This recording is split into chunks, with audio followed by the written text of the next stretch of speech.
el doctor Armando Alducin, y también no dejar de invitarlos mañana, que va a dar 2 conferencias gratuitas en el Centro de Congresos a las 10:30 a 2 p.m. Todos tienen este volante en su lugar. Agradecemos a Dios por tener este lugar tan precioso que es el Centro de Congresos de Querétaro.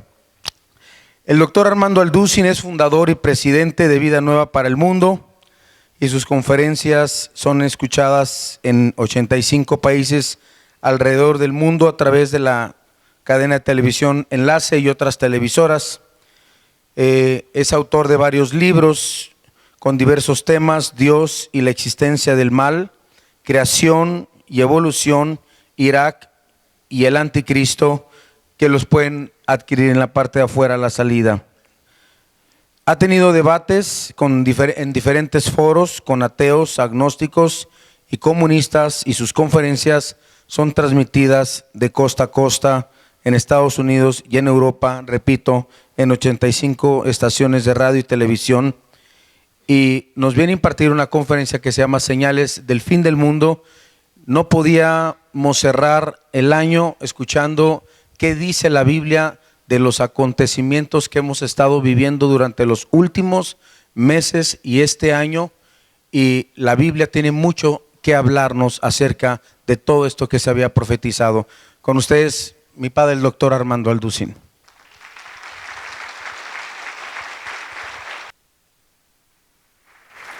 Gracias. Muy buenos días, nos da muchísimo gusto ver esta conferencia y compartir con ustedes este mensaje tan impactante que va a sacudir las conciencias y nos va sobre todo a hacer recapacitar acerca de qué corta es la vida y qué importante es para nosotros enfocarnos verdaderamente hacia lo que vale la pena. Porque si tú me preguntas cuál es el tesoro más grande que Dios nos ha dado, es la familia. Y la familia es el tesoro más grande que tenemos, nuestra esposa, nuestros hijos, y todo lo demás es completamente secundario. En esta semana, el presidente de Estados Unidos, Donald Trump, hizo un anuncio que ha puesto y ha sacudido la mayor parte de las naciones, principalmente a más de 22 millones de árabes, al declarar que Jerusalén es la capital del Estado de Israel y que la embajada que se encuentra actualmente en Tel Aviv, como las embajadas de más de 86 naciones que en 1986 fueron sacadas de Jerusalén, va a volver otra vez a establecerse en la ciudad de Jerusalén. La ciudad de Jerusalén es la ciudad más conquistada de la historia y es la raíz de 3 de las más grandes religiones del mundo entero, que es el judaísmo, el cristianismo y el islam. El islam reclama Jerusalén como su capital. Mahmoud Abbas, el presidente de Hamas y de la Franja Palestina, acaba de declarar.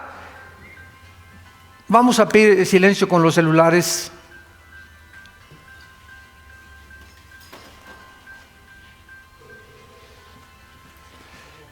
Y estamos tratando de poder compartir con ustedes la importancia que tiene estas declaraciones, porque acaban de declarar, ¿verdad?, que pues no, Jerusalén no es la capital de Israel, es la capital de los palestinos. Aun cuando los palestinos comenzaron a existir en 1962, porque no hay tal cosa como una raíz de palestinos, ni tampoco un trasfondo, ni una nación, sino que en 1962 un hombre llamado Yasser Arafat fundó la Organización para la Liberación de Palestina, y los palestinos simplemente son los árabes que antes de 1948, lo cual voy a desarrollar un poco más tarde, estuvieron ocupando durante casi 1500 años, cuando estuvieron en el exilio los judíos, y reclaman a ellos, aun cuando el libro sagrado del Corán no menciona Jerusalén una sola vez. ¿Cuál es el problema que nos encontramos actualmente? El mundo va a estallar una guerra tremenda, de acuerdo al libro que tengo en mis manos, que se llama la Biblia.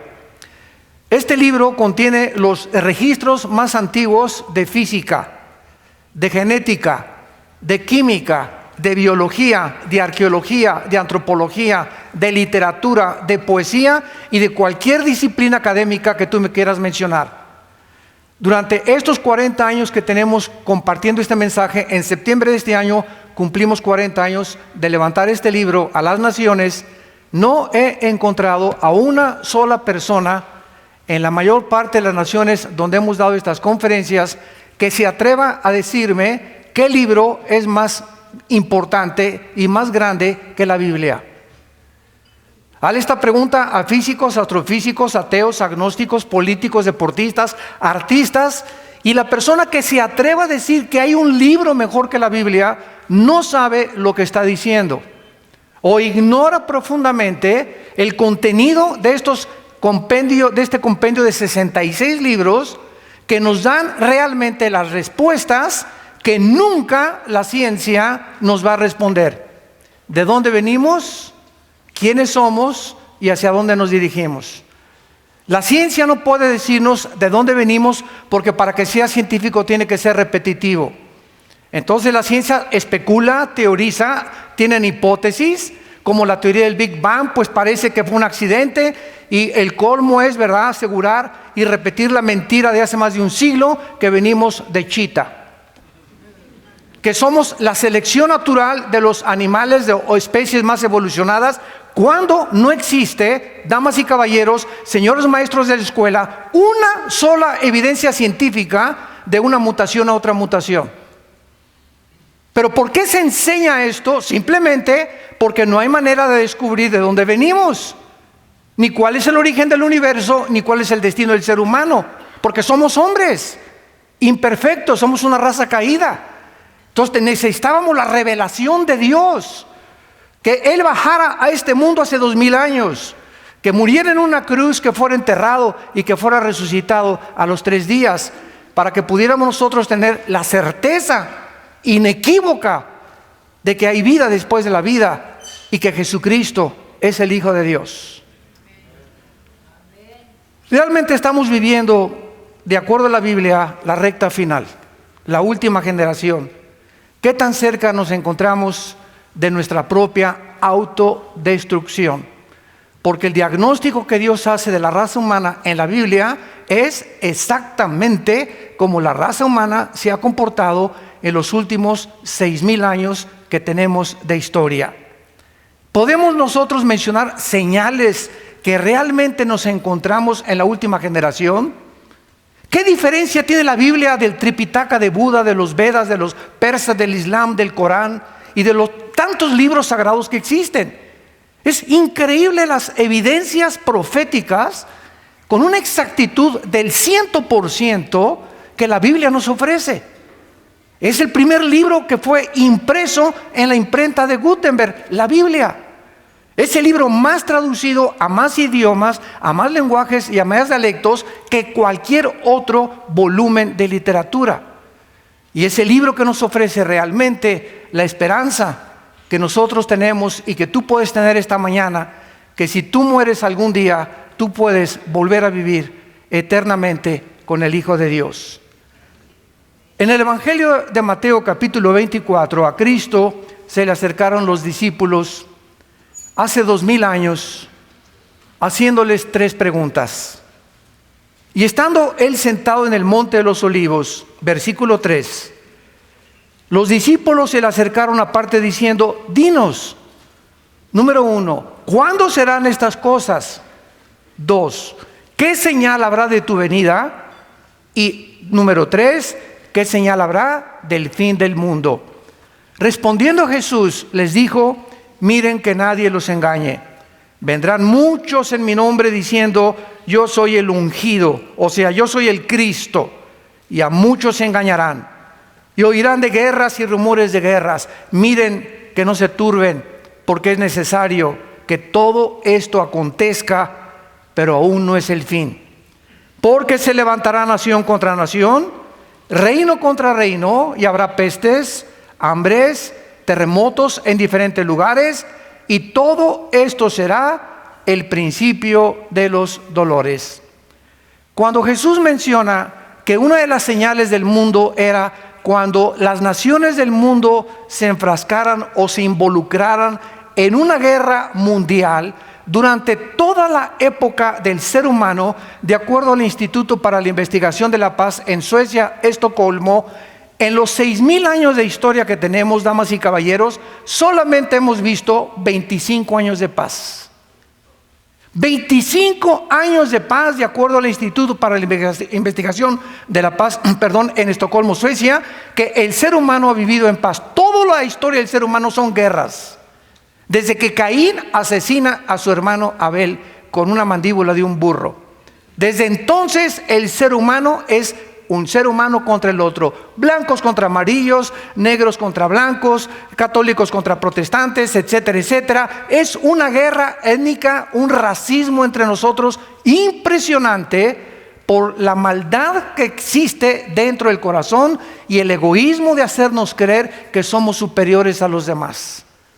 Esto es importante porque fue hasta 1914 cuando por primera vez, aun cuando siempre ha habido guerras, hasta el siglo XX, en 1914, se enfrascan nación contra nación y tenemos 4 años de la Primera Guerra Mundial. 1917, Nikolai Lenin comienza a hacer la revolución bolchevique comunista. Entramos 20 años casi después a la Segunda Guerra Mundial y podríamos decir que a partir del siglo XX, de la Primera Guerra Mundial, la raza humana o la historia humana ha entrado en la recta final que terminará antes de que este siglo culmine. Esto es importante porque al mismo tiempo que en el siglo XX fueron 2 guerras mundiales, el siglo XX es el siglo donde más conocimiento el ser humano ha obtenido, lo cual se profetizó hace 2500 años en un libro del profeta hebreo que se llama Daniel. Hace 2500 años, en el capítulo 12 de este profeta hebreo, en el versículo 4, escuchen lo que él recibió como revelación. Y le dijo así un ángel de Dios: Daniel, cierra las palabras y sella el libro hasta el tiempo del fin. Muchos correrán de aquí para allá y el conocimiento se aumentará.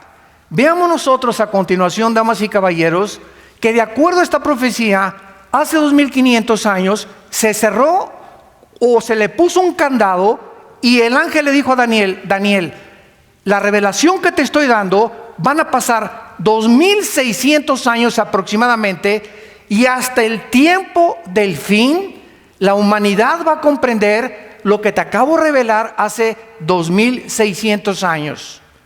Veamos a continuación que desde Adán y Eva, damas y caballeros, saltamos del burro al motor de gasolina hasta el siglo XX. Lo que no se descubrió en casi 5500 años o más, se descubrió en menos de 50 años. 1892, los hermanos Dugea manejan el motor de gasolina. En 1905, Henry Ford, en un carro modelo T, comienza a circular a 25 kilómetros por hora. 1903, los hermanos Wheelwright, norteamericanos, hacen la primera tentativa de volar. 1929, Alejandro Fleming descubre la penicilina. 1945, el doctor Oppenheimer y Enrico Fermi, italianos y alemanes respectivamente, se unen para desarrollar el proyecto Manhattan, para comenzar a bombardear el uranio 235 y fisionarlo y producir la primera fisión nuclear de la historia, fabricando las primeras bombas atómicas. 1954 es botado el primer submarino de energía nuclear en Estados Unidos. 1957 se lanza el primer satélite por Rusia. 1973 es puesta en órbita la primera plataforma espacial. 1969 el hombre llega a la luna. 1975 se produce la primera PC. 1983 los primeros teléfonos celulares y 1991 se desarrolla la red de internet. Damas y caballeros, desde los 90 a nuestros días, ya qué cosa nos sorprende en la época cibernética en la que estamos nosotros viviendo.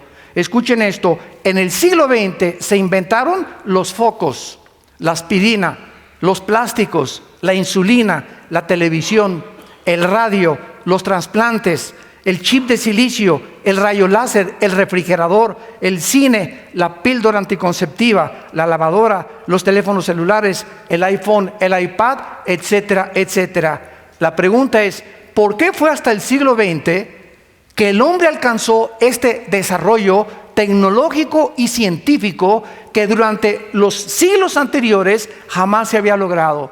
La respuesta es muy sencilla, para que Dios nos pudiera advertir que nos comencemos a preparar para su venida. Dice la Biblia en la primera carta a los tesalonicenses, porque no somos hijos de las tinieblas, somos hijos de la luz, y no somos de la noche ni de las tinieblas.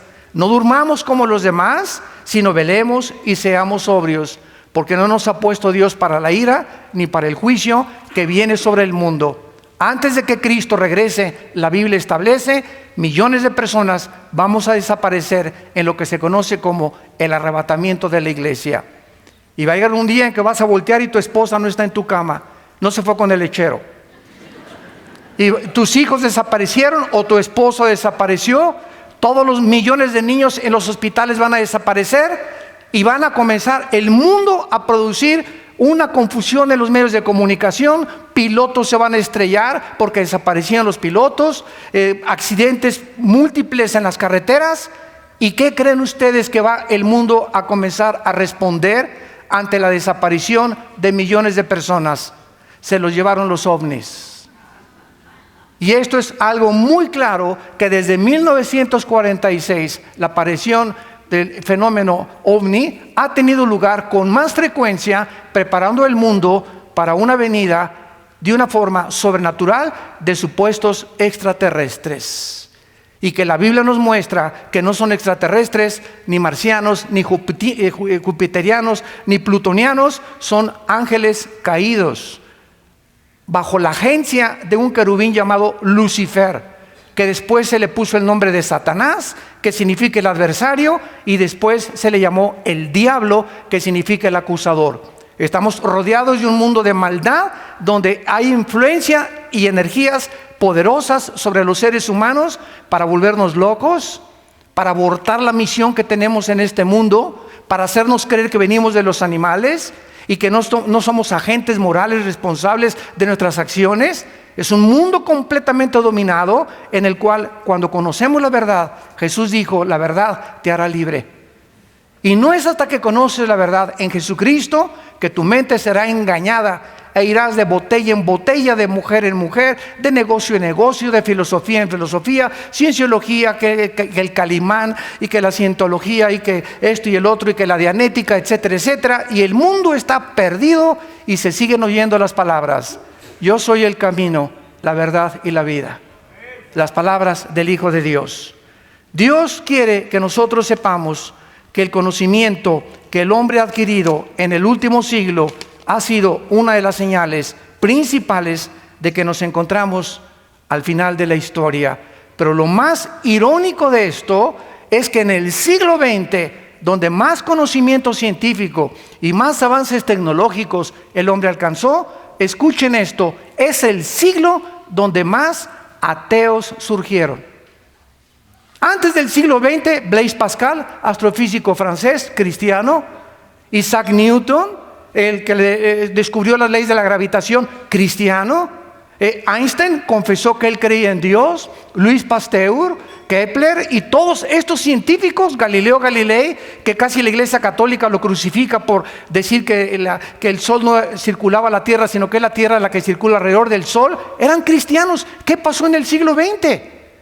Que el conocimiento nos ensoberbeció. Sigmund Freud, ateo; Carlos Marx, ateo; Carlos Darwin renegó de su cristianismo; Friedrich Nietzsche, el padre del nazismo, del comunismo y del fascismo, ateo, el que proclamó que Dios está muerto; Jean-Paul Sartre, el padre del existencialismo, en 1990, que muere cuando escribe su libro El muro y la náusea, diciéndole a su hija: hija, he tratado de poder pelear contra un Dios que no existe. Es incongruente mi filosofía, porque he descubierto que filosóficamente es insostenible mi ateísmo. Y así tenemos a Carlos Sagan, el astrofísico también ateo, que dijo, pues no hay nada en este mundo más que lo que podamos, el propósito que le podamos dar a nosotros. Pero viene una sorpresa impresionante en 1954, cuando el doctor Crick y el doctor Watson, norteamericanos, les dan el premio Nobel de Medicina por descubrir el ácido desoxirribonucleico, conocido como el ADN. Cuando el hombre comienza a involucrarse en descubrir que en los billones de células que el cuerpo humano tiene, tenemos cromosomas con genes dentro, con el ADN, o sea, con un programa, con información, los ateos, el 62% de los ateos, desde el año 2005 al año 2012, en 7 años se convirtieron a la Biblia. Viendo que era imposible seguir sosteniendo que somos el resultado de una evolución y que es imposible biológicamente, la primera y la segunda ley de la termodinámica, físicamente la de la entropía, niega completamente la evolución y químicamente también. Y ahora genéticamente nos demuestra la genética que es imposible que el ADN de un chango lo tenga el ser humano, o el camello, o el de un león, o el de león un tigre, o el de un perro, un gato. ¿Por qué? Porque esta es la información que Dios puso en cada uno de nosotros para destruir la sabiduría de los sabios y de los que se dicen ateos. Y gracias a Dios que ahora ahí está el Instituto para la Investigación de la Creación Científica en San Diego, California. El instituto, apúntalo, para la investigación científica en San Diego, California, que alberga más de 1,600 científicos con doctorados que se convirtieron al cristianismo y que proclaman que la Biblia es la palabra de Dios y que los cielos pasarán y que jamás ninguna cosa que la Biblia se adelanta a la ciencia, ningún libro sagrado puede ni siquiera discutir con la Biblia. Vemos en segundo lugar otra señal. En 1945 se sueltan 2 bombas atómicas sobre Hiroshima y Nagasaki, 2 ciudades y un puerto de Japón, matando a más de 150,000 japoneses. Es increíble que hace 2400 años el profeta Zacarías, en el capítulo 12, capítulo 14, versículo 12, haya puesto estas palabras profetizando las consecuencias de lo que producen los rayos láser y los rayos gamma y las 500 partículas radiactivas que contiene cada bomba atómica. Escuchen Zacarías 14:12 y dice así: esta será la plaga con que herirá Jehová a todos los pueblos que pelearon contra Jerusalén. La carne de ellos se corromperá estando ellos sobre sus pies. Se consumirán en las cuencas sus ojos y la lengua se les deshará de su boca. Ni siquiera en este tiempo la pólvora se había inventado. Damas y caballeros, ¿saben ustedes que en 1942 Oppenheimer y Fermi hacen el proyecto Manhattan entre Estados Unidos, Canadá, Gran Bretaña, para un proyecto ultra secreto denominado Manhattan o el proyecto Manhattan?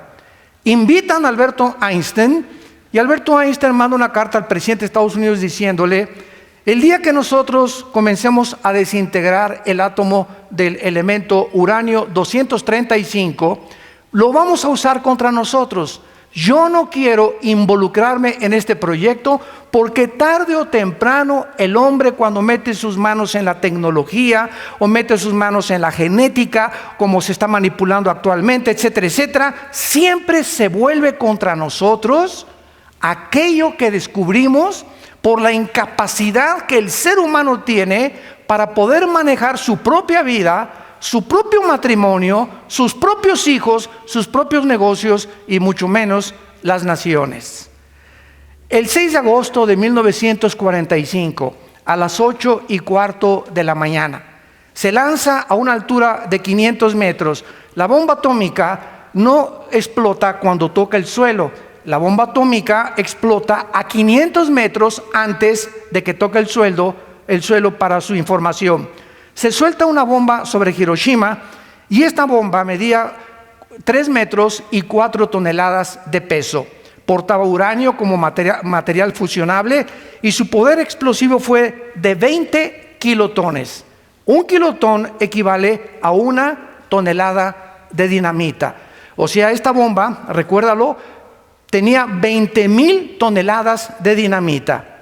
El avión fue designado como el B-29 Enola Gay y la explosión destruyó a un radio de 13 kilómetros cuadrados del epicentro de su detonación, muriendo aproximadamente en las 2 explosiones, porque el 9 de agosto se lanzó la segunda bomba sobre Nagasaki, más de 150,000 personas. Estas son las consecuencias de la explosión. Sus cuerpos se deshicieron estando parados. Las cuencas de sus ojos se deshicieron estando parados y la lengua se les deshizo de su boca. Algo que fue anunciado 2500 años antes de que se descubriera la fisión nuclear. Ahora bien, esto no es absolutamente nada, porque en 1952 los Estados Unidos detonan la bomba de hidrógeno que acaba de detonar tu compadre Kim Jong de Corea del Norte. Nada más que sin el material fusionable nuclear en la punta. La bomba de hidrógeno tiene 1,000,000 de toneladas de dinamita. Esto fue detonado en 1958. China también detona otra bomba de hidrógeno. Ya llevamos 2. Y actualmente, en el siglo XXI que nos encontramos, existe un proyectil llamado el Mark 12A, con la fuerza explosiva de 335,000 toneladas de dinamita, y el Titán 2 con 9 millones de toneladas de dinamita. ¿Estamos al borde, damas y caballeros, de un holocausto nuclear en el mundo? ¿Acaso son juguetes que las naciones están acumulando para ahora en Navidad cantar Jingle Bells, Jingle Bells? Nos encontramos en el siglo XXI con los máximos avances tecnológicos, con una época nuclear impresionante, descubrimientos científicos como la genética y la manipulación del ADN. Nos encontramos al borde y a un punto de autodestruirnos. Es increíble la autodestrucción y el ego que gobierna al ser humano. Actualmente somos la primera generación en la historia con el suficiente potencial explosivo para poder volar al mundo en 1 minuto. Corea del Norte, Irán y Siria han amenazado al mundo con armas nucleares, que en cualquier momento solo necesitamos a un loco, a un paranoico, a un psicótico, a un sociópata, para que pueda él, con sus múltiples desórdenes de su personalidad, estallar una bomba sin importarle las consecuencias que van a haber en el mundo entero. Y es interesante que en el libro del Apocalipsis, en el 4.º sello, en el capítulo 6, la Biblia profetiza que en esta explosión que puede haber próximamente, tal vez hoy en la noche, tal vez mañana, o tal vez el mes que entra, o tal vez en el año 2018, escuchen esto, el daño que va a causar. Esto fue escrito hace 2000 años por el apóstol Juan.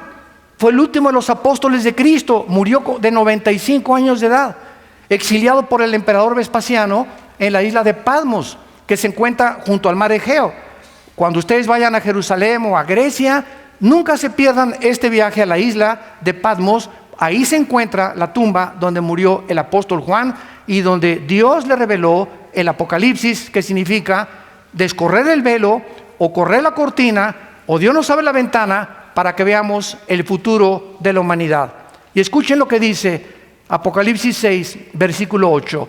Miré y un caballo amarillo, y el que lo montaba tenía por nombre Muerte, y el infierno le seguía, o el Hades. Y le fue dada potestad sobre la 4ª parte de la tierra, para matar con espada, con hambre, con muerte y con las fieras de la tierra. Damas y caballeros, ¿cuántos habitantes poblamos el mundo actualmente? Aproximadamente somos 7.5 billones de personas en el mundo, de acuerdo al último almanaque. Aquí estamos hablando que la 4ª parte de la humanidad va a morir ¿Saben cuántas personas hay desde Alaska hasta la Patagonia en el continente americano? No pasamos de las 1.500 millones de personas. Entonces estamos hablando que cuando esta guerra estalle, es lo más seguro que el continente americano vamos a desaparecer con todo y Querétaro. ¿Por qué les digo esto? Porque en la Biblia no aparece Querétaro.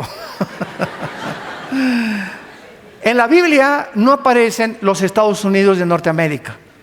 A pesar de que desde 1945 Estados Unidos de Norteamérica ha tenido la supremacía militar, política y económica del mundo, compitiendo en la Guerra Fría con la Unión de Repúblicas Socialistas Soviéticas del 52 al 90-91, Estados Unidos no aparece en la Biblia. Y lo más seguro es que como en la Biblia aparecen las naciones que van a sobrevivir a la última guerra, son las naciones, la mayor parte de Europa, algunas de Asia y del Medio Oriente. El continente americano desaparece completamente. Así que, ¿verdad? Prepárate para encontrarte con tu Dios, y si es a través de una guerra nuclear, nosotros ya tenemos lista la maleta para irnos el día que sea. Dice la Biblia que ahora nosotros encontramos la tercera señal acerca de que nos encontramos en la recta final. Cuando el último zar de Rusia, Nicolás II, un misionero se acercó a él y le hizo esta pregunta, el zar: dime una prueba de que existe Dios. El misionero le dijo al último zar de Rusia, Nicolás II, Israel. Cuando el zar oyó la palabra Israel, comenzó él a cuestionar desde luego al misionero con mucho más preguntas, y la mayor parte del mundo ignora que Israel, que es el tamaño de Nueva Jersey, Estados Unidos, es un botoncito en el Medio Oriente, rodeado por más de 20 naciones árabes con más de 25 millones de personas, es la única civilización étnica en la sociología, la única civilización que ha sobrevenido a todos los babilonios, a los griegos, a los egipcios, a los caldeos. Todos han desaparecido en las arenas del desierto, pero Israel, el 14 de mayo del siglo pasado, de 1948, ante los ojos expectantes de la humanidad, en un solo día se constituye en el Estado libre, soberano e independiente de Israel, nombrando a David Ben Gurión el primer ministro y convirtiéndose en el centro de la manzana de la discordia, principalmente Jerusalén, hasta el siglo XXI en que nos encontramos.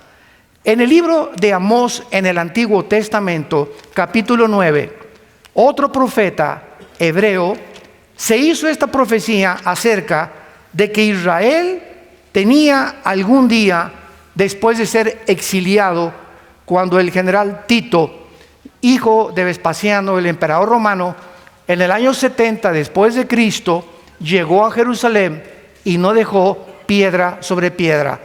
Arrasaron completamente Jerusalén.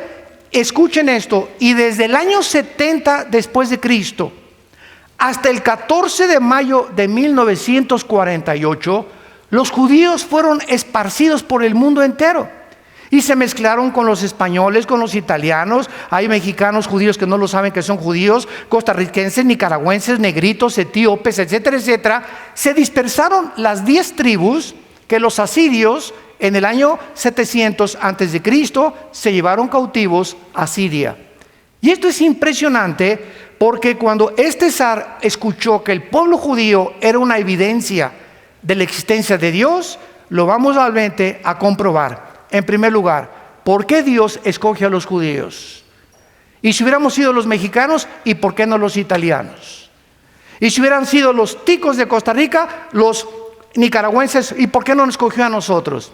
La cuestión es la siguiente: Dios en su soberanía escoge a un pueblo para formarlo sobrenaturalmente, porque el pueblo judío nació de la esposa de Abraham, Sara, cuando ella tenía 90 años y los ginecólogos le dijeron que era estéril.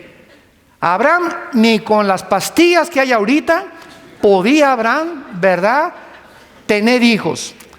Y entonces Dios sobrenaturalmente, ¿verdad?, permite que Sara sea embarazada, y es la única nación que ha nacido por eso sobrenaturalmente, por el propósito que Dios tenía para enseñarnos al final de la historia.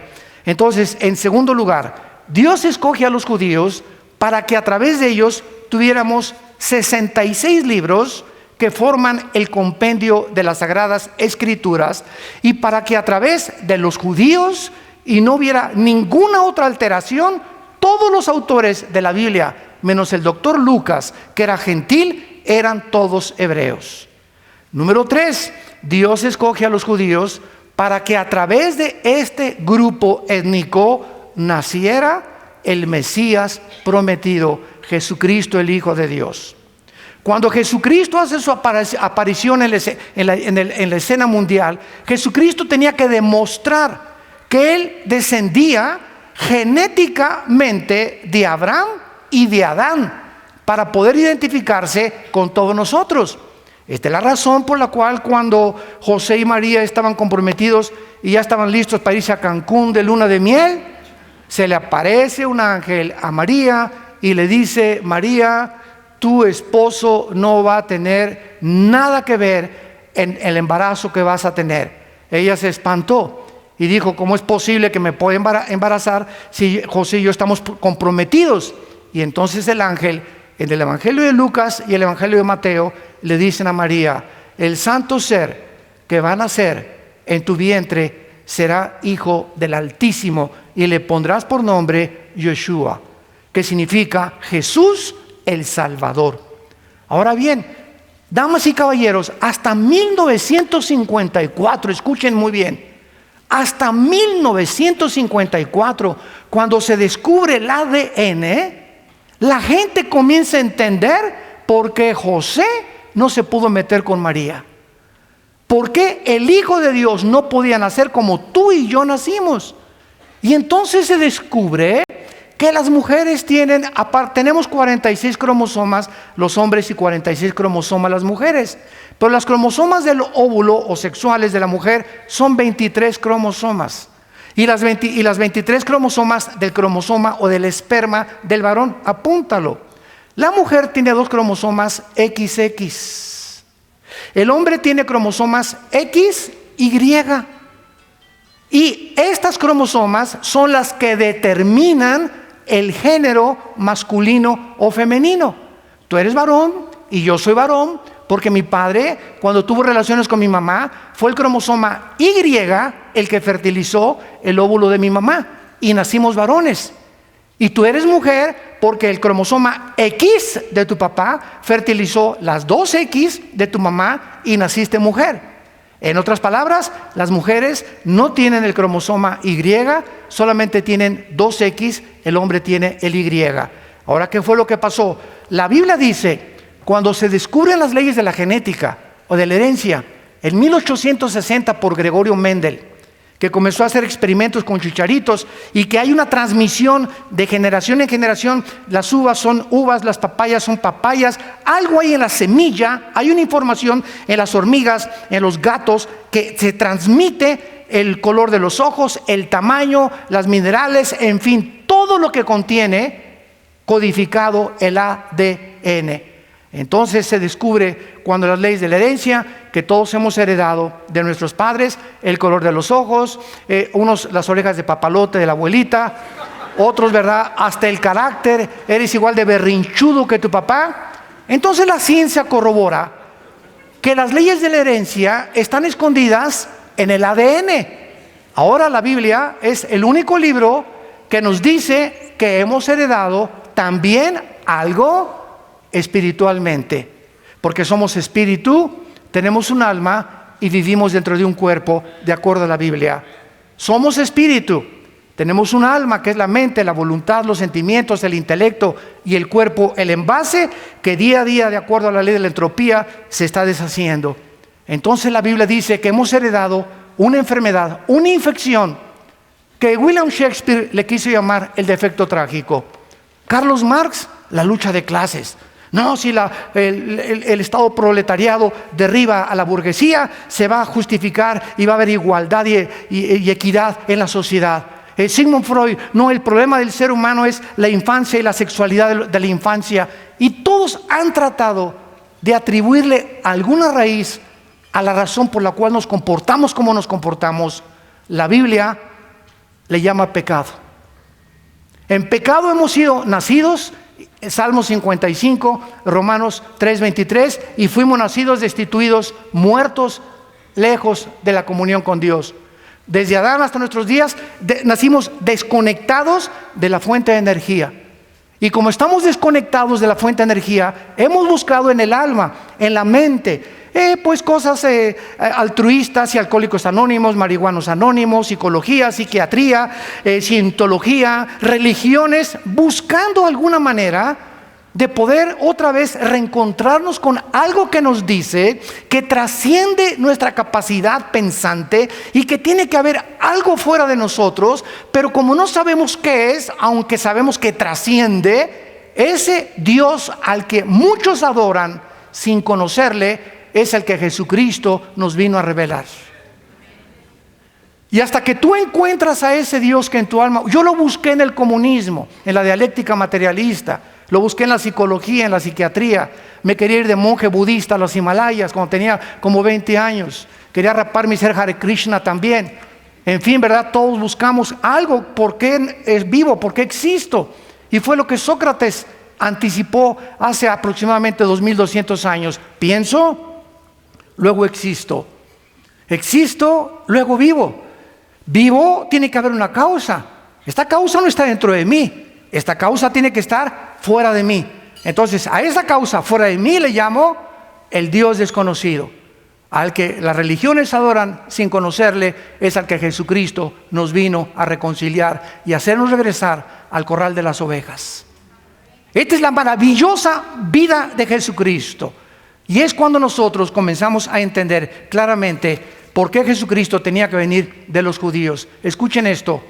Tú a España y busca tu árbol genealógico. O busca de dónde viene el apellido Chipaltroco. O el apellido X. Y vas a encontrar 4 o 5 generaciones, con excepción de los reyes de Holanda, de España, de Inglaterra, etcétera, etcétera, de Suecia. Hay muy poca gente que sabe quiénes fueron sus tatarabuelos. Se pierde completamente y se desvanece con la historia. Jesucristo es el único ser humano de quien se puede trazar su genealogía desde Adán en la Biblia. Cuando yo comencé a estudiar teología y me dieron el doctorado, me atribulaba. Hijo de tal, hijo de tal, hijo de tal. ¿Para qué me sirve a mí hijo de tal, hijo de tal, hijo de tal, hijo de tal, hijo de tal? Y dije, no, le voy a voltear la página, enséñeme otra cosa, le decía a mis maestros yo. Hasta que descubrí un día claramente por un maestro que me dijo, ¿sabes por qué Dios guarda las genealogías en Lucas y en Mateo de Jesucristo? Para que Él pudiera demostrar con sus credenciales a los judíos y a los árabes que Él venía y descendía de Abraham. Porque Dios le dijo a Abraham, en Isaac te será la descendencia, no en Ismael, no en la tribu de los demás, a través de Judá de David de Salomón, y así vemos toda la genealogía hasta la Virgen María. Y la Virgen María descendía de Salomón, el hijo de David, que vino a través de Abraham para que supiéramos nosotros que Él era el Mesías prometido por Dios. Esto es maravilloso a los ojos de la Biblia. Pero veamos en Amós capítulo 9 esta profecía que contiene 3 puntos sobrenaturales. Y dice así, Amós 9, 14 y 15. Traeré del cautiverio a mi pueblo Israel. Edificarán las ciudades, las habitarán, plantarán viñas, beberán el vino de ellas, harán huertos, comerán el fruto de ellos. Pues los plantaré sobre su tierra y nunca más serán arrancados de su tierra que yo les di, ha dicho Jehová Dios tuyo. Cuando los judíos regresan casi después de 2000 años a la tierra de Israel, no había un solo árbol plantado. Era un desierto la tierra de Israel.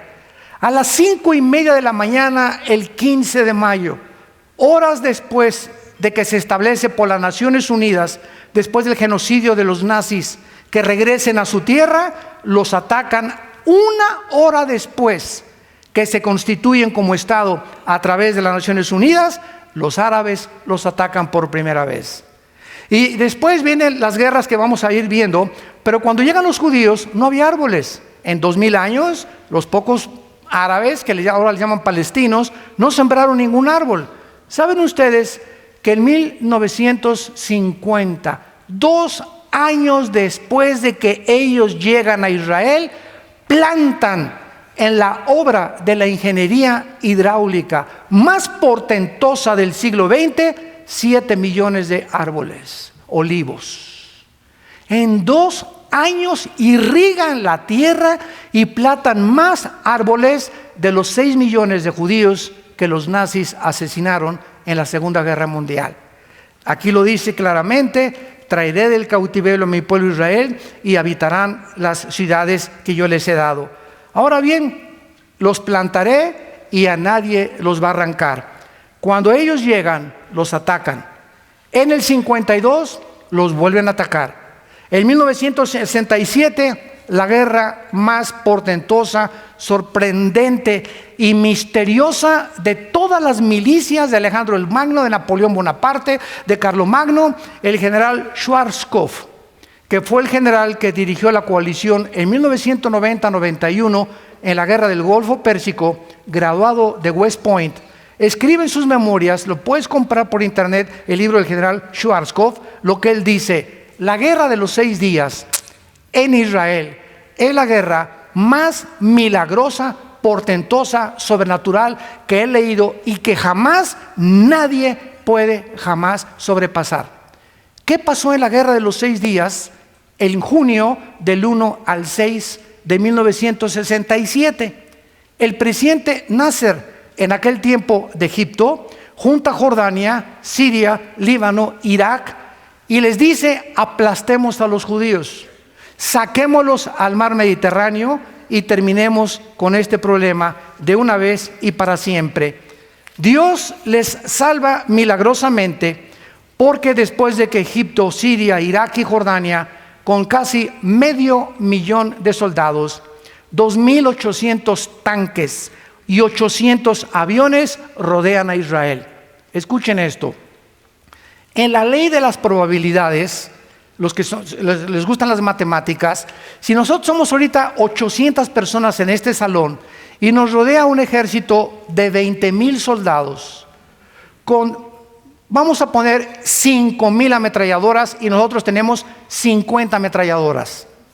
En la ley de las probabilidades, ¿qué probabilidades tendríamos de salir vivos? Yo les voy a decir cuántas: 10 a la 12ª potencia. Infinito. Escuchen, son las mismas probabilidades que Israel tenía en 1967 para que salieran vivos. ¿Qué sucedió? El 2 de junio, un sargento iraquí se comunica con uno de Libia, de Líbano, y le comienza a transmitir un mensaje del ataque contra Israel. La intercepción que tenían los judíos ya en ese tiempo, porque son los amos de la aviación todavía, los mejores pilotos del mundo, más que los norteamericanos, que los ingleses y que los rusos, son los pilotos judíos ahorita, interceptan este mensaje y los aviones judíos, el F-16, se suben 6 pilotos el 2 de junio y a las 4:30 de la mañana, cuando estaban soñando todavía en el Calimán los egipcios y los sirios y los iraquíes, bombardean sus aeropuertos y acaban completamente con toda la aviación de todos ellos.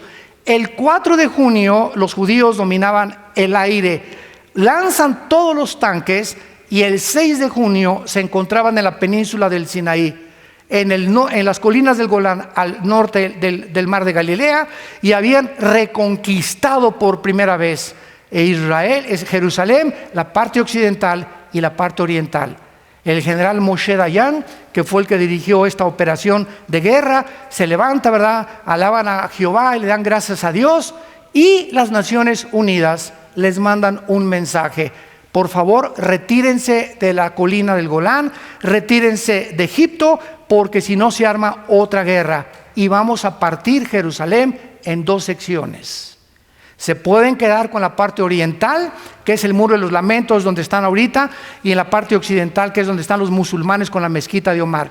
Desde 1948 hasta el 67 habían tenido el control otra vez de Jerusalén. Damas y caballeros, qué impresionante que hayan terminado la guerra en estos 6 días. ¿Saben por qué acabaron el 6º día? Porque el 7º tenían que descansar. Hasta eso, ¿verdad? Fue algo irónico completamente. Ahora, después se levanta Yasser Arafat, se levanta Hezbollah, se levanta Hamas, se levantan todos los grupos terroristas, los han bombardeado, los han tratado de sacar.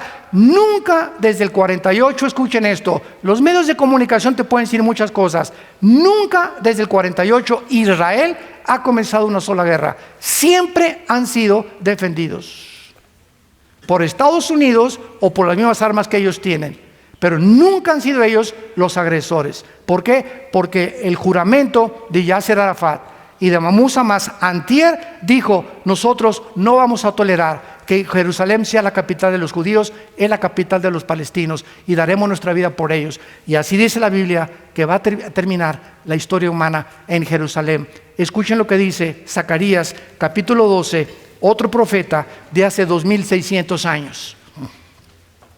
Dice Zacarías capítulo 12, versículo 2 y 3: pongo a Jerusalén por copa que hará temblar a todos los pueblos del alrededor contra Judá, en el sitio contra Jerusalén. En aquel día yo pondré a Jerusalén por piedra pesada. A todos los pueblos y todos los que se la cargaren serán despedazados. Bien que todas las naciones de la tierra se juntarán contra ella. Esto fue escrito hace 2500 años, cuando ellos no habían sido todavía dispersados, cuando no habían regresado otra vez, pero estaba el profeta diciendo que Jerusalén sería la mecha que encendiera la tercera guerra mundial. ¿Y en qué año estamos? 2017.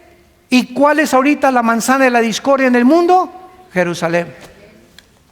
Damas y caballeros, aquí está. Aquí está la palabra de Dios. Exactamente cada siglo, cada año, cada década que pasan los acontecimientos científicos relevantes, tecnológicos, geopolíticos, la Biblia se adelanta para demostrarnos que solo Dios puede darnos el futuro y asegurarnos con la exactitud del 100% que en 2000 años que la Biblia existe, nunca ha habido nadie que pueda atacarla o decir hay una contradicción. Cuando esa persona tarde o temprano descubre que su problema es de él, es mental, no entiendes por qué es la mente de Dios. Y cuando estudias teología, descubres la razón de por qué Dios hace las cosas que hace.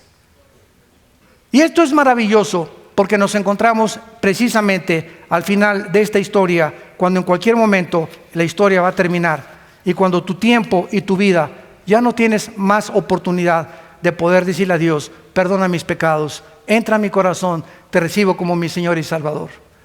Tal vez hoy es para muchos de ustedes la última vez que Dios les ha hablado. Y no es como me dijo un ateo hace algunos años: oiga, señor doctor Alducin, es que yo necesito más evidencias de que existe Dios. Le dije, son las mismas palabras que dijo Carlos Sagan antes de morir, el ateo astrónomo. Es que si hubiera más evidencias de que Dios existe, creería en Dios. Le dije, agarre un libro de genética, por el amor de Dios, y vea que el ADN no puede ser, es imposible que pueda existir información sin una inteligencia. ¿Cómo es posible que cada ADN de cada célula de nuestro cuerpo contenga 50 enciclopedias británicas de información? ¿Quién puso esa información dentro de nosotros? ¿Chita? Por el amor de Dios, Virgen del Socorro. Damas y caballeros, señores ateos que nos visitan, llegamos a un punto en la historia donde profesando ser sabios se hacen necios.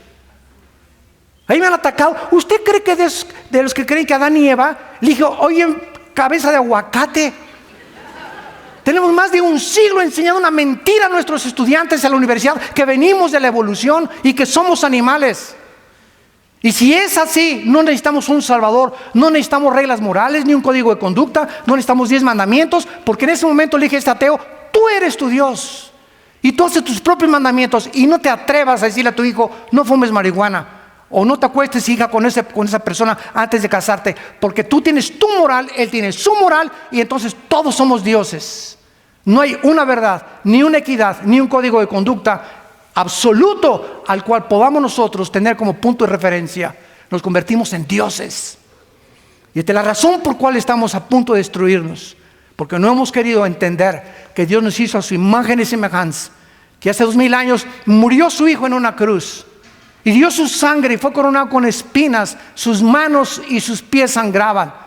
Y ahí, en la agonía más grande, Jesús decía: perdónalos porque no saben lo que hacen. Jesucristo es la personalidad más impactante de la historia. A ver, ¿de quién se celebra su nacimiento como ahora en Navidad? ¿De Buda? ¿De Mahoma? ¿De Hare Krishna? ¿De Mahatma Gandhi? ¿De Zoroastro? Dime tú, tu gallito giro, como dicen en Querétaro.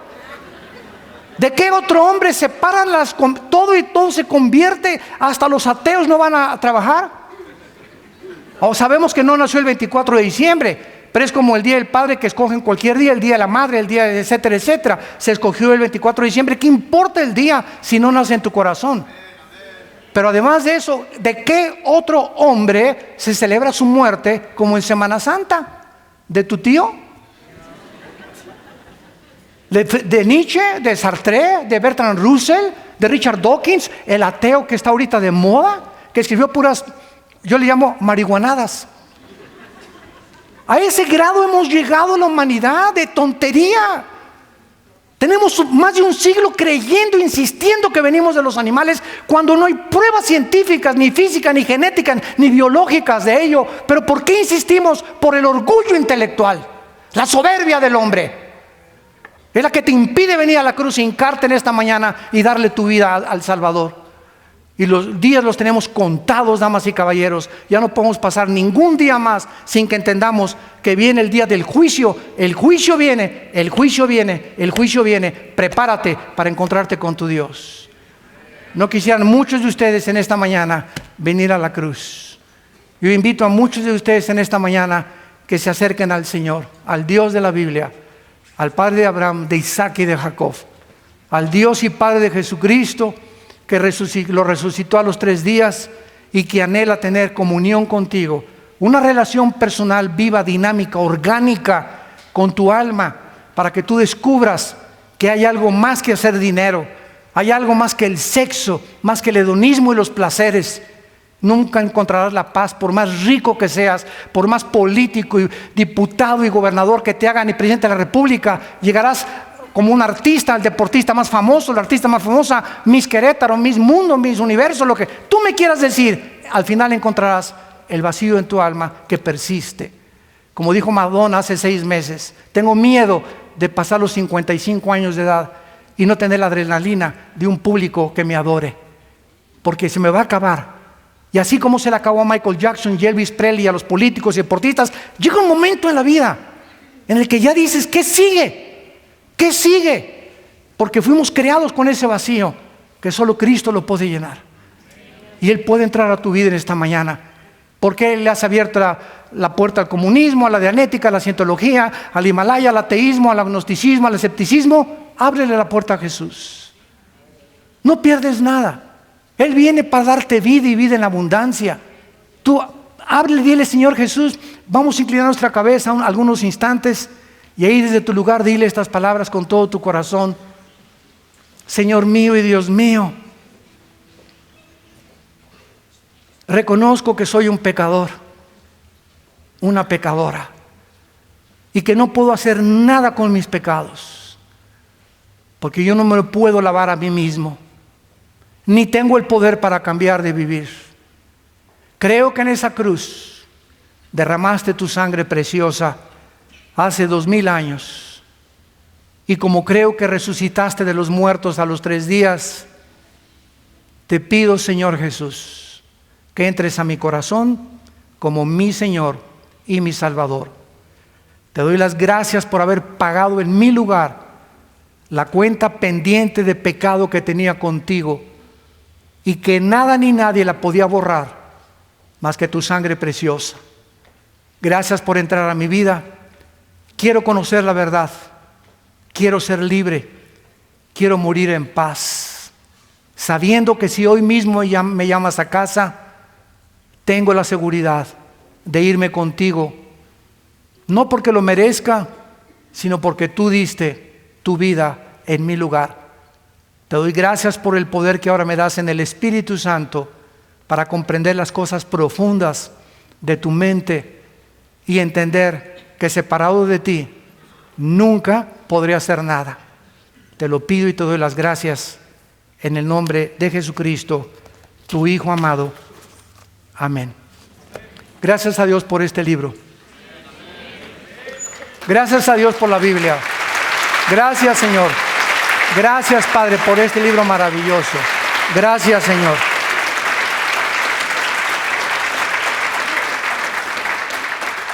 Todas las personas que en esta mañana hayan hecho esta oración, no hay ninguna persona que Cristo haya llamado a escondidas. Todas las personas que Jesús las llamó públicamente. Zaqueo el chaparrito, bájate del árbol y sígueme. Mateo, déjame tu mesa de impuestos y sígueme. Los pescadores, vengan y síganme. Dejando sus redes, le siguieron.